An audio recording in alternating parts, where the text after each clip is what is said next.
Hello, and welcome back to Sands of Eternity, the podcast where we journey through the hidden corners of ancient Egypt's past. I'm your host, Karim Abosamra, and today we're exploring one of the most controversial and transformative chapters in Egyptian history, Avaris, the Hyksos stronghold. For over a century, this city was the capital of a foreign dynasty, the Hyksos, who ruled parts of Egypt during the Second Intermediate Period. Their story is one of migration, innovation, and cultural fusion, but also of conflict and ultimate expulsion. Let's uncover who the Hyksos really were, how they shaped Egypt, and why their legacy still sparks debate today. The Hyksos, a term meaning rulers of foreign lands in Egyptian, were a group of people from the Near East, modern-day Syria, Palestine, and Lebanon, who migrated to Egypt during a time of political fragmentation. Around 1650 BCE, as Egypt's Middle Kingdom weakened, the Hyksos capitalized on the chaos. They established control over the eastern Nile Delta and founded their capital at Avaris, modern-day Tel El Daba. This marked the beginning of the Second Intermediate Period, a time when Egypt was split between the native Theban rulers in the south and the Hyksos in the north.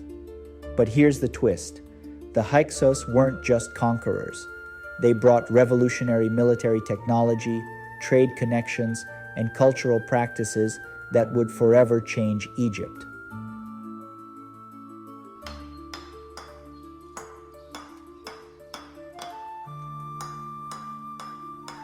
Avaris was no ordinary city.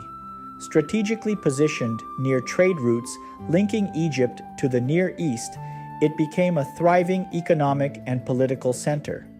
Excavations at Tel El Daba reveal a city where Egyptian and Near Eastern cultures collided. The Hyksos built palaces, temples, and homes that blended architectural styles. For example, their dwellings featured Syrian-style ovens and Egyptian pottery, while their tombs combined elements of both traditions. However, their most significant contribution was military innovation. The Hyksos introduced composite bows, horse-drawn chariots, and bronze weaponry to Egypt, tools that gave them a tactical edge and would later become hallmarks of the Egyptian army during the New Kingdom.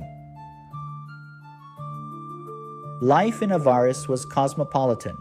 The city was home to Egyptians, Hyksos elites, and traders from across the Mediterranean and Near East. Artifacts like Minoan-style frescoes and Canaanite pottery suggest it was a melting pot of cultures. Religiously, the Hyksos worshipped Near Eastern gods like Baal and Reshaping, but they also adopted Egyptian deities.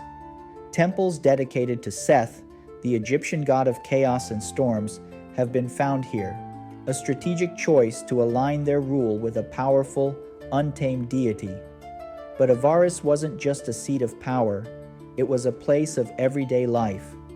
Archaeologists have uncovered bakeries, breweries, and workshops, showing a society that valued both governance and community. The Hyksos rule ended around 1550 BCE when Theban pharaoh Ahmose I launched a relentless campaign to reunify Egypt. After a prolonged siege, Ahmose captured Avaris, expelled the Hyksos, and founded the New Kingdom, the era of Egypt's greatest imperial power. But here's the irony. While the Hyksos were defeated, their innovations endured.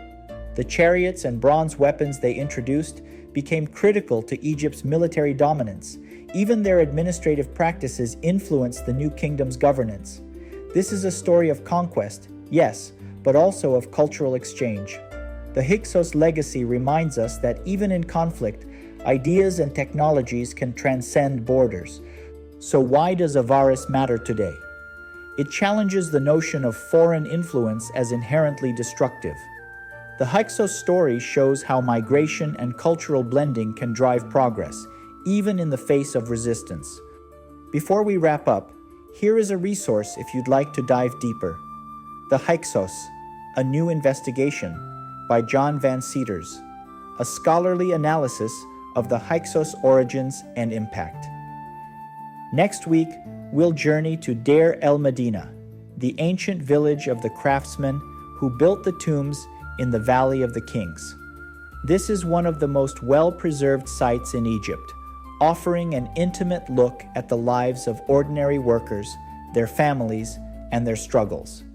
It's a story of labor strikes, artistic genius, and the human side of ancient Egypt's grand monuments.